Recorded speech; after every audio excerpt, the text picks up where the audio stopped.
Hello and welcome to my channel. My name is April and I'm on a journey to get healthy.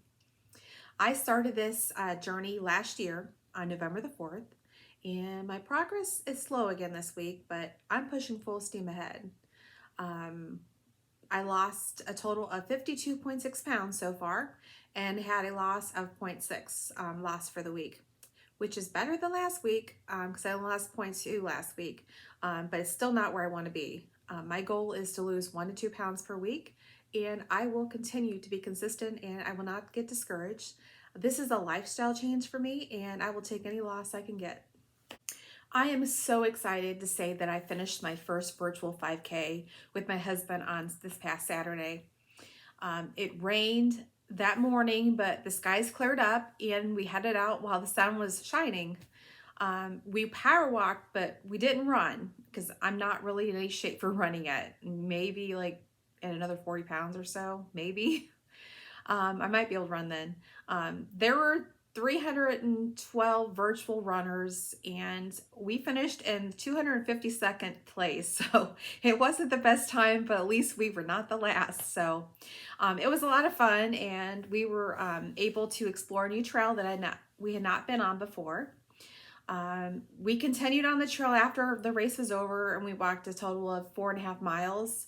I really wanted to do 5, but my husband's back was killing him, so he was a real good sport about it, and he agreed he only agreed on the 3.11 miles, and he walked further with me to show me support. The weather was really good while we were walking, but as soon as we got home, it started hailing. I mean, it was really hailing. So we made it back home in the perfect time. I had over 15,000 steps on that day, and I look forward to my next race. But the back of my legs were so sore for the couple days after that race.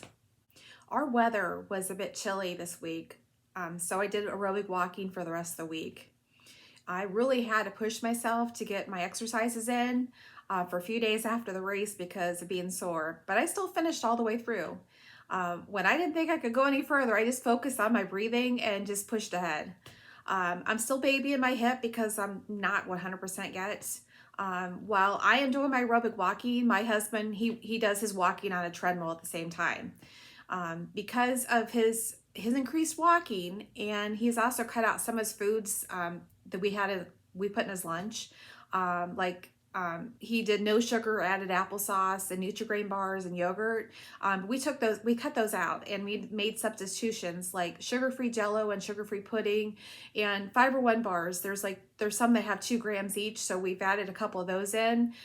It's actually helped to decrease his A1C, and at his latest doctor appointment, the doctor said he never seen someone's A1C drop that quickly before.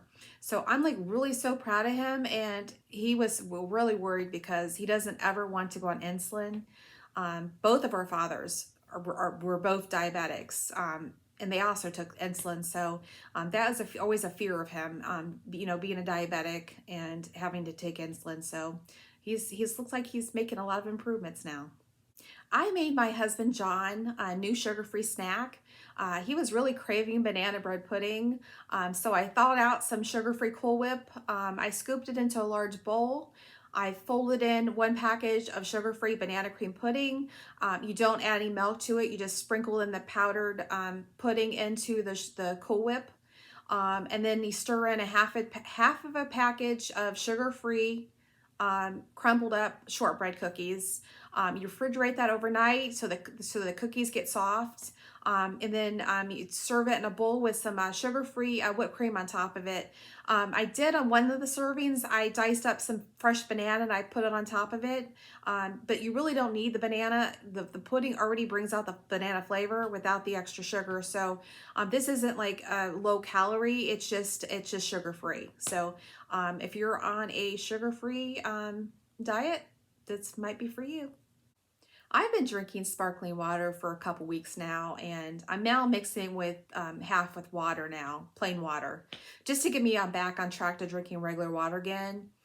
There's artificial sweetener in the sparkling water, so I know it's not good for me, but it was just kind of get me over a hump of just being bored with just plain water. So I'm just trying to phase out the sparkling water and just start drinking regular water again. I also make sure that I have plenty of water with me while I'm exercising, because nothing is worse than you're in the middle of an exercise and your mouth is so dry, it's not even funny. So always make sure you have lots of water with you when you're working out. I also started using an insulated water bottle that keeps my drinks cold for probably over 8 hours or so. I know I'll take them to bed with me, and then I'll have them, and then they're still cold in the morning. So I know my clear motivational bottles, water bottles I was using, are better for me because they're measured out, and I know how much I'm drinking and how much I left to go. But the ice melts so quickly with the weather warming up, so I'm going to do a combination of the two for right now and see how that does for me. I started my channel as a way to document my progress and my struggles with getting healthy and losing weight. And I'm so much a happier person now from doing this. If you're ever on the fence about starting your own journey, today is the best day to start. So I just want to thank everyone for watching my videos. And if you're new to my channel, to please subscribe and join me on this ride to getting healthy. Have a beautiful week and see you next week.